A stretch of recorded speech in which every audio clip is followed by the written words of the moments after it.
नमस्कार, स्वागत है आप सभी का द एसबी प्रेस में।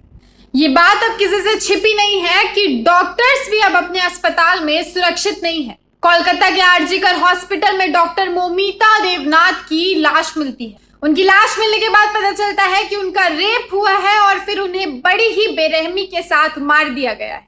अब doctor rape and murder case में एक बहुत बड़ी बात सामने आ रही है।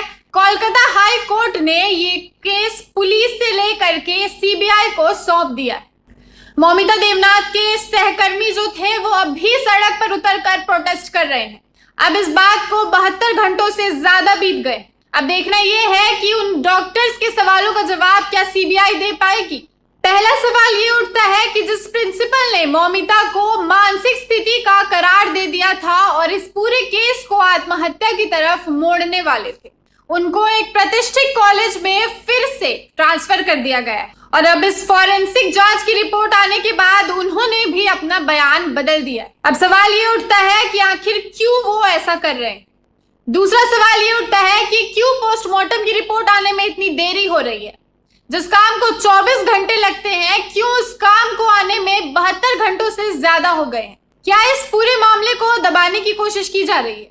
तीसरा सवाल ये उठता है कि क्यों बाहर के विशेषज्ञों को जांच के लिए नहीं बुलाया गया।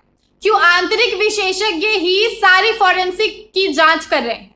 क्या इससे सच्चाई को दबाया जा रहा है। आपको ये भी बता दें कि सूत्रों से खबर आ रही है कि डॉक्टर मोमिता के पोस्टमार्टम का वीडियो उनकी मां को दिखाया जा रहा है।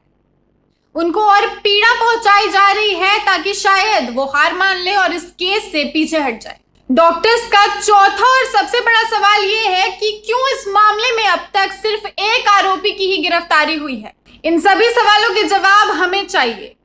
ये सिर्फ एक लड़की की मौत का सवाल नहीं है, बल्कि न्याय की पूरी प्रक्रिया पर सवाल उठने का मामला है।